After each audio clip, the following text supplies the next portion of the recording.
Okay, well, we were able to follow you through the house, so that's a good sign. So I have the PowerPoint up. You want to start from the beginning? Sorry, because we were really not able to follow anything you.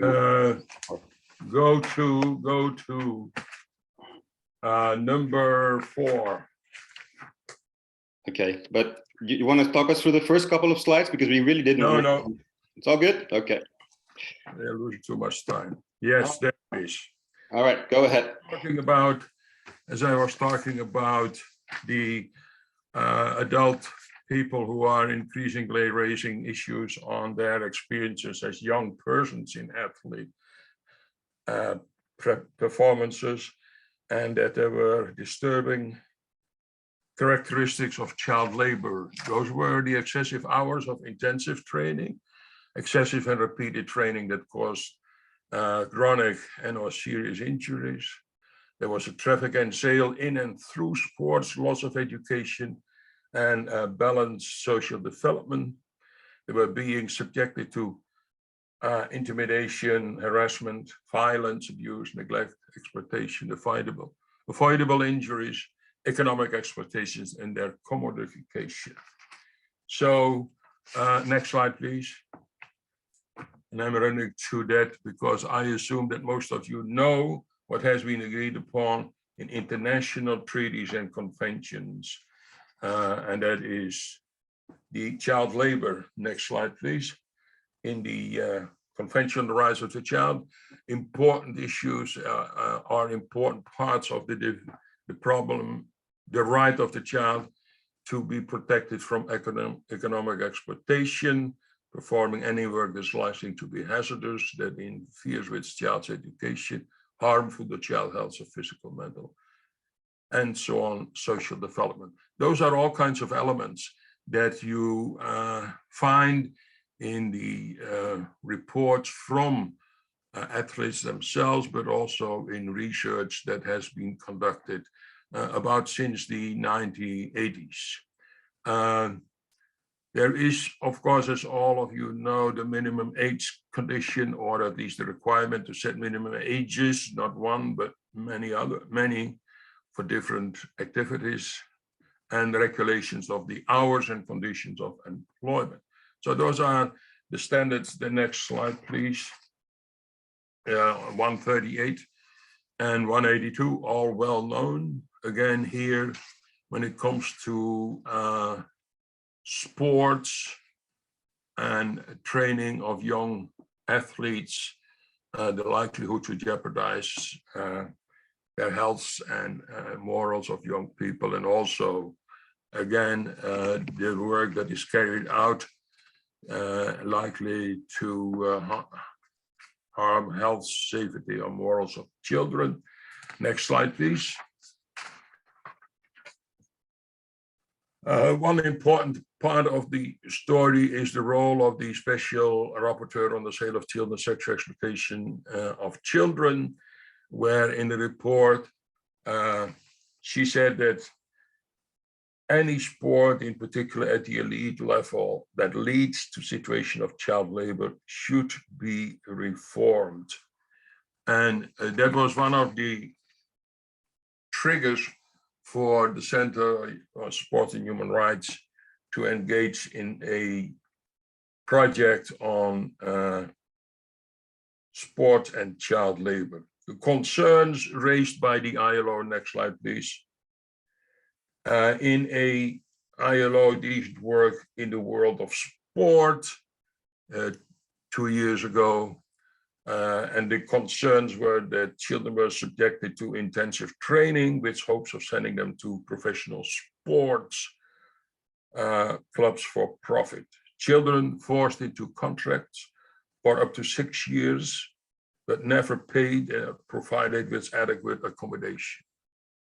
Prioritization of sport over education, although less than 5% graduate to professional leagues, and 25% of the professional soccer players under the age of 18 do not have a formal written contracts, and the majority of those trafficked in the world of soccer are minors.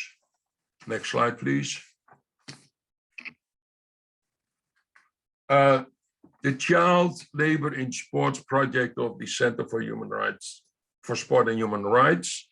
Very briefly, it started as an idea related to the conference on the elimination of child labor of the ILO that was held in May this year in Durban. And the idea of this particular project was to produce a white paper on the issue of child labor in sport. So next slide, please. So the purpose of the project was to raise awareness of a wide range of stakeholders, clarity on the issue, guidance to sports bodies, guidance to states, and move the needle towards greater protection of children, child rights in sport. Next slide, please.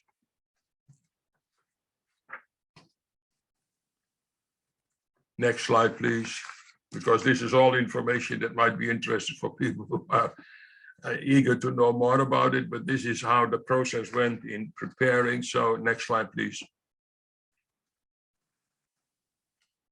Yes, so you see the consultation, the project was based on an extensive literature review, but also on a consultation with a variety of stakeholders, if you want to call them that way, in the world of sports. As you see, the athlete unions, international sport organizations, sport academics, child labor specialists, and also parents, adults who were child athletes, coaches, and so on and so forth. So it was a rather extensive kind of process in consultation with a lot of people, and that also contributed to the ultimate product of the project, that was the white paper submitted to the conference in Durban. Next slide, please. So some of the situations children encounter in sport do fit under the definition of child labor, as you see, and in some cases under the definition of worst forms of child labor. It is, I think, just to give an impression, the white paper gave an overview of the literature on this issue. In 1981, Hart Tantalan was the first to draw a parallel between labor of children performing in sport and those in entertainment and advertising. Peter Donnelly interviewed 45 retired high-performance athletes. And in 1999, in a World of History companion to child labor, there was a reference to, among others, Olympic Games, requiring from young athletes many hours of rigorous, intensive training, and reasonable to argue that the lives of those young people must be seen as a form of child labor. So that about this particular part. Next slide, please. A culture of silence. The voices of children, that is, at least it changed recently, but it was for a long time a world of silence. Children engaged in sports, particularly at the high level of sports performances. There pressure for high performance coaches, sport bodies, parents, and also the children themselves had an ambition that were quite often not very realistic. There is a series of factors in many sports settings that a culture of abuse, exploitation, and control.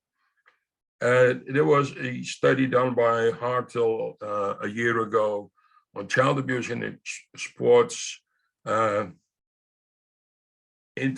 surveying 10,000 young adults. 50% of them reported experiences of violence in sports.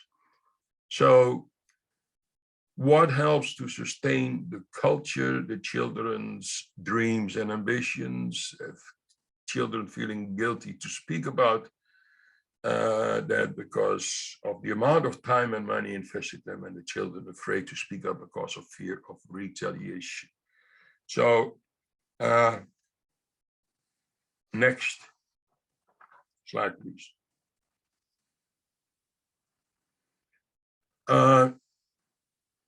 There is the tension between the measuring of sports and the judgment of sports and the best interest of the child. So one back, Edward, there's a misconception that you have to put children under phenomenal amounts of pressure to get the best out of them. And the practice in terms of hours of training, early specialization, and harsh and bullying treatment of young men does not follow science. And when it comes to early specialization, you also can mention in some sports, for instance, soccer, the early identification of talented young persons for that particular sport, and how they at a very young age are subjected to very intensive training, and also exploited in terms of not being paid for anything they do. And I just mentioned the lack of contract. So next slide, please. The entertainment industry, more than a decade of protecting children's rights through regulations related to hours, to age, to hours, and education, privacy, and safeguarding of info. The next slide, the achievement of the SDG target 8.7 that calls for the elimination of child labor 2025 cannot be realized unless actions are taken to end the exploitation of children in sport. Next, please. The recommendations that you can find, and this is just a selection out of them, recommendations that you can find in the white paper that you will find on sport human rights, the website of the Center for Sport and Human Rights. What is one of the recommendations? That is that states parties should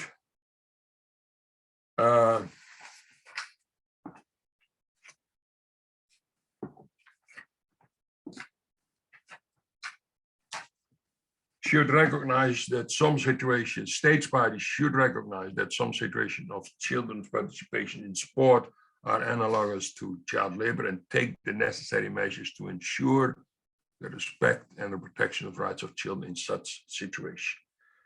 And the next is the CRC committee and the African Committee of Experts on the African Charter on the Rights and Welfare of the Child should ask states parties to provide specific information on the measures they have taken to protect children on a pathway to or engaged in high performance and professional sport. There is also, I think, those are the two, and there are others that are possible. The one is on the culture of silence. There is a recommendation that sports bodies and others should encourage, should develop, should support a better communication between parents and children, but also sports agencies and children, to allow them and to create, at least to create a situation of openness in which children feel more comfortable in sharing their concerns with the people they are, let's say, quote unquote, working with in the context of their sports activities. That's all for now, because there is a last slide that said questions, Edward.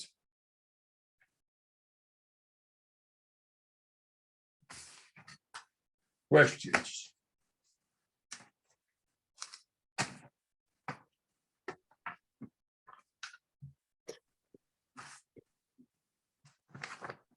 Thank you, Jaap. Maybe you can leave us with the questions that you developed that you think that we can Sure, no problem. discuss in the room before we go to people's questions, and I will also share them in the chat so people know them. But maybe you can just give them Yeah, to us.